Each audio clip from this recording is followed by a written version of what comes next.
Primeiro, eu acho interessante fazer uma pergunta que eu geralmente faço para as pessoas, de um modo geral, em relação ao espaço do debate, o que é um debate. Eu pergunto mais ou menos assim: em um debate, você é fiel a quê? É muito interessante fazer esse tipo de pergunta, porque eu obtenho uma resposta que é a mais frequente. As pessoas costumam responder assim a essa pergunta: eu sou fiel às minhas ideias. Essa talvez até fosse a resposta mais adequada se o objetivo do debate, quando eu falo debate de ideias, não estou falando de debate para ganhar alguma coisa, um debate para ganhar uma eleição ou coisa parecida, mas um debate onde é um debate de ideias, para construção de ideias. Se é esse o objetivo, a construção de ideias, esse tipo de resposta não se encaixa muito bem aí. Você ser fiel às suas ideias não é algo muito virtuoso para esse caso. Nesse caso, a fidelidade a si mesmo, acreditar demais em si mesmo, é até vicioso, não é tão assim virtuoso, vamos dizer. Então, num debate para a construção de ideias,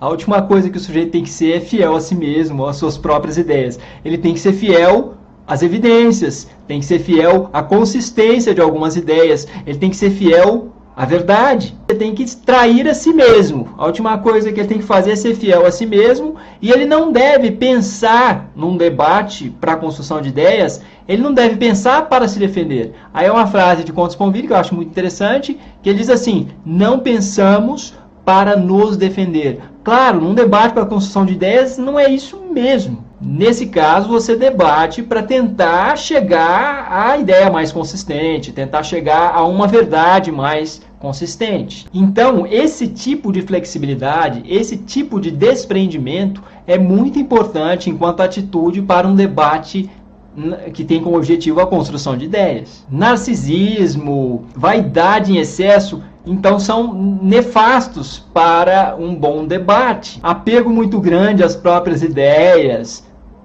também não é bom. Há um documentário de Richard Dawkins, que eu creio que é de 2006, onde ele conta uma história muito interessante que pode ajudar aqui e servir para a gente se inspirar em relação ao que seria o ideal para um debate de ideias. Ele estava num simpósio, numa determinada universidade britânica, e aí chegou lá um professor americano e proferiu a sua conferência, e na conferência dele, de cerca de 40, 50 minutos, ele destruiu completamente com as teorias de um velho professor daquela universidade britânica, que vinha trabalhando essas teorias há mais ou menos 30 anos. E esse professor estava presente. Os professores que estavam ali naquele auditório foram ficando meio tensos, porque afinal aquele professor havia trabalhado durante tanto tempo naquelas teorias.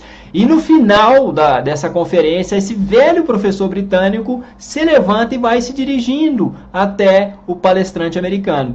E ele chega perto do palestrante, muitos até chegaram a pensar, ele vai dar uma bengalada no sujeito, ele vai partir para a ignorância ou coisa similar, e pelo contrário, esse velho professor britânico estende a mão e agradece. Muito obrigado, o senhor me livrou de um equívoco de 30 anos. É essa flexibilidade, o ideal de flexibilidade do qual eu estava falando. Você se dobrar, se curvar perante a consistência de algumas ideias, de algumas teorias, de algumas hipóteses. E foi o que esse professor britânico fez. Ele se curvou diante daquela consistência, daquelas ideias que aquele professor norte-americano havia apresentado em sua conferência. Isso, obviamente, é um ideal, mas serve como inspiração. Outro ponto que eu acho que tem uma relação muito grande com maturidade intelectual, deve haver vários outros pontos, mas eu estou falando aqui dos que eu até agora pude depreender.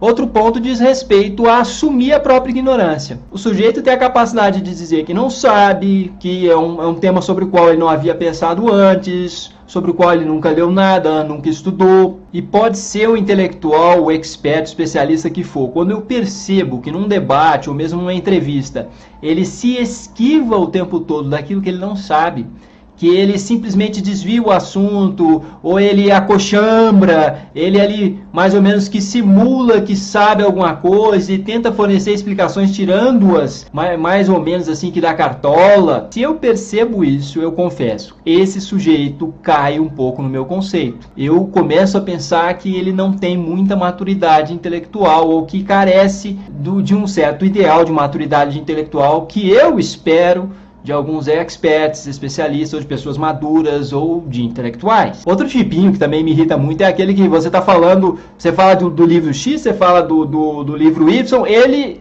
tudo ele já leu. E assim, e você percebe que ele não leu tudo, você percebe que ele deu uma olhada, ele deu uma passada, orelhada. É até engraçado, porque em relação a essa história de assumir a própria ignorância, dizer que não sabe, eu me lembro de uma aluna no curso de psicologia, no qual eu lecionei durante 12 anos, ela, num determinado seminário, um debate lá com os colegas, ela disse, isso eu não sei. Ela simplesmente encerrou com uma frase assim, dizendo, assumindo que não sabia. E foi até engraçado, porque dessa maneira como ela fez, ela ficou muito exposta, ficou muito vulnerável ali naquela situação. E o que eu fiz foi logo tentar ali ajudar, tentar de alguma forma mostrar que ela estava sendo sincera, que aquilo dizia respeito a uma transparência interessante para o debate, que aquilo tinha a ver com maturidade, mas aí coube também uma certa brincadeira que eu pude fazer na hora. Eu disse assim para ela, fulana, você não tem idade ainda para dizer que não sabe.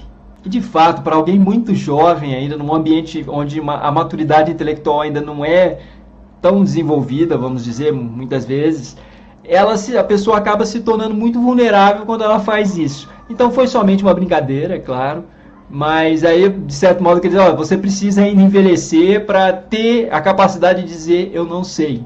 Mas eu acho que fica como esse trocadilho que eu fiz, essa brincadeira que eu fiz com ela, eu acho que fica como uma sugestão para se pensar outras coisas também. Bom, é isso, meus amigos, eu espero que vocês tenham gostado do vídeo. Se gostaram, inscrevam-se, cliquem lá em gostei. Até a próxima.